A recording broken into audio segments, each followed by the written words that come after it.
Welcome. My name is Irene Foster, and I'm from George Washington University. I teach the very large introductory classes. In a semester, I usually have about 750 students in my classes. And so over the course of the year, I'm teaching well over 1,500 students. I have two other colleagues who also teach the course with me. And then over the last couple of years, I don't know what it is, we've had a big rise in numbers. So almost by 1,000 students. So when we started doing all of this, we had about 1,200 entering students. And now this year, we had about 1,500 entering students for economics, for the introductory class. They're from different schools. So I'm in arts and sciences, but we have students coming in from international affairs. There are about 1/3 of our students. We have students coming in from the School of Business, and then we have some engineers and some others as well who come into the class. So very diverse group. And what is difficult for us, and I'm sure all of you face the same thing, is that all of these different schools have different criteria for admission. So the International Affairs School, for instance, they tend to rely a little bit more on verbal and written scores than on the math scores. School of Business is a little bit more serious about the math. So we are getting this very diverse group of students coming in, and they're all trying to take the introductory economics class, and our challenge is how to teach them. So we had always assumed that students were proficient in Algebra 1. We thought, my gosh, they've been admitted to the university, they've taken SAT math, and based on that, they've been admitted to the school. So of course, they must know Algebra 1, and that had been our thinking. And so we decided that students were in fact weak in basic math and struggled to learn microeconomics. So we decided to do a little test in the fall of 2010. We gave them very, very simple questions.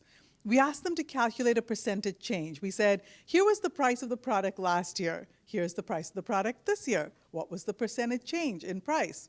Couldn't do it. We asked them to do it without a calculator. So it was a 30-minute test.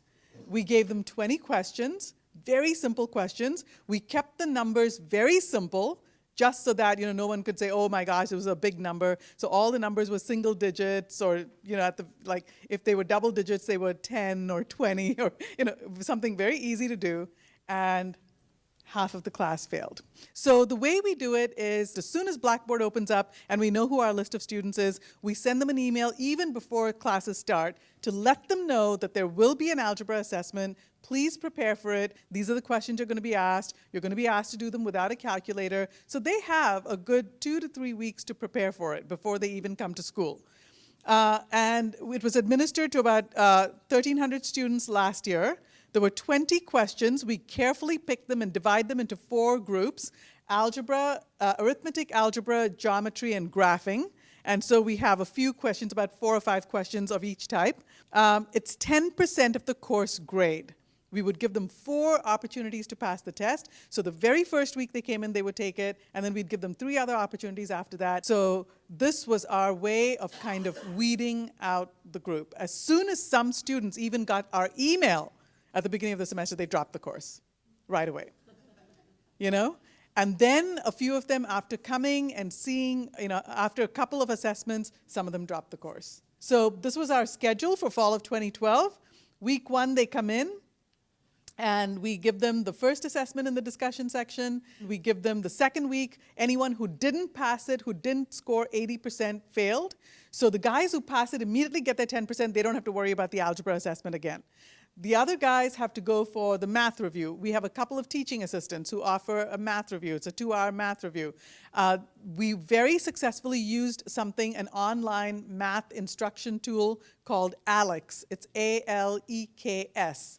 It's very good. They take the assessment again for the second time, and we use very similar questions. Sometimes all we do is just change the numbers, and we find that they're still not able to do it. In week 8, the week after that, students who have not passed the assessment receive an email from me. I send them an email and say, all right, you've taken it 4 times, you haven't passed it, please come and see me during office hours. And there we really have a little heart-to-heart talk. By that time, they've also probably taken a couple of quizzes in the class, so I can see how they've done in the assessment versus how they're doing in the quizzes. And most of the time, what we see is that if they have failed the assessment, they've also failed the quizzes. Occasionally, I have students who have failed the assessment, but who are doing well on the quizzes in the class. The university announces a drop date by which students have to drop the class, so we get it all done before the drop date, so they still have 1 week left after that, and I'll say, this is my advice to you. I don't tell them to drop the class. I just say, I've seen that students who have performed like this have not been able to pass the class. So here are our numbers. This is what we found. We had about 50% of the students pass right away. By the time we gave it to them a second time, most of the kids just need a little refresher. So you can see about 80% of the students pass by the second time, and then it doesn't matter after that. What we are finding is that overall, if you look at the number that dropped and the number that failed, about 15% of our students are dropping or failing, and about 10 to 11% are failing. So every year in the introductory class, there's over 150 students or so that are just unprepared and can't pull through the class. And we're seeing this consistently. We've now done it for 3 years in a row, and every year we're consistently hitting that 11% number. This is kind of what we found. It took students about 1.5 times to pass. Asian students, of course, as you would expect, had the lowest failure rate. And in fact, remember we had asked for students by country. The Chinese students did the best. Black students had the highest failure rate and required the most attempts to pass compared to all other ethnicities, and that was significant at the 1% level.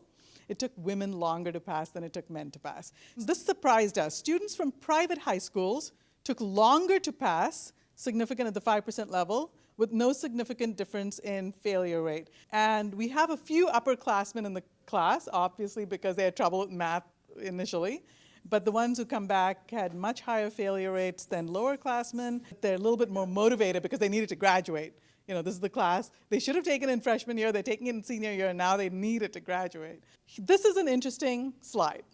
So this was our question on, tell us about your own math ability. How good do you think you are in math? You would expect the guys who are best in math to rate themselves the highest, the guys who are worst in math to rate themselves the worst, and you're seeing that. But please notice, everyone thinks they're above average, right? So even the guys who failed all the attempts think they're above average. I mean, they think they know the math. Because they got into college. They got into college. They think they know it. No one said, I'm poor in math. So they don't know. And I am seeing this over and over and over. They don't know that they don't know the stuff. And this is the missing link. That's the piece that's missing. They don't know what they know and what they don't know. So these were the 4 big sections that we graded them on, the 4 parts of the assessment. Overall, mean score. The first time they took the assessment, you can say it's less than the passing rate, right? They needed an 80% to pass. The mean score in the class was 76%. And then you can see algebra, they're pretty good. They know algebra. They know how to do algebra pretty well. Arithmetic also was fine, although we do see some problems in arithmetic, but graphing, geometry. So somebody asked us, well, why are you doing all of this hard work? Why don't you just look at their SAT math scores? Okay, and use a cutoff there. Average math score, SAT math score, you can see, again, it's going in the right direction. You know, the guys who passed the first time have the highest SAT math scores, all of that. But look at this. The guys who failed the assessment got a higher score on the SAT on average than the guys up here. So we said, what on earth is going on? And so we looked at some distribution of the data. So here are SAT math scores. This is for everyone who passed. So 0 here is representing everyone who passed. And you can see the average SAT math score is like 650, something like that, what you would expect, really, they're on the higher end. So these are the guys who passed, all the students who passed. And then these are the guys who failed the assessment. And look at their SAT math scores all over the place. We have people who scored way high, 700s, high 700s on the SAT who failed the math assessment. But the main thing is, well, how are they going to predict performance in the course, right? So yeah, okay, they're predicting they're not good in math. So we did some analysis of the data from last year.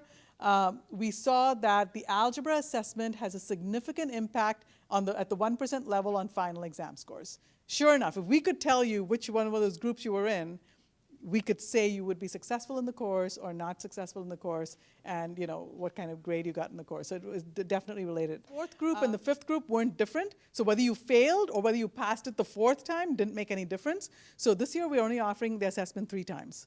We decided we don't want those students to pass and stay in the course, so we're only 3 times. So we did some controlling for a student's innate test-taking ability. And we think that has a huge difference. So what we did was, in our regressions, we included SAT verbal scores to show these guys are just good at taking tests. So they get high on SAT verbal and they get high on SAT math. It's not that they're just such great math geniuses. Some people just don't have test anxiety. So this picked up on some of that. So SAT math, we found, didn't have much predictive power in determining whether a student was going to do well in the course. Suppose we asked them to use a calculator on this assessment. How would they do? So one of our professors experimented with it. So you can see here that this is spring of 2012, just in his class. The previous year when they had done it, this was, the black line shows you what they need to pass. They have to get 16 out of 20 to pass. So the black line is where the class needs to be. But when you ask them to do it without a calculator, here's the class average. That's the green line, falls below the average, right? So without a calculator, they're not able to pass, not able to get beyond that red line. So he gave the same test the next year and asked them to use a calculator. So it's a different group of students, so it's not scientific or anything, but we wanted to just get an idea of how would they perform. So here's the black line that they need for passing. And if you allow them to use a calculator, here they are. So you can see calculator use makes a big effect.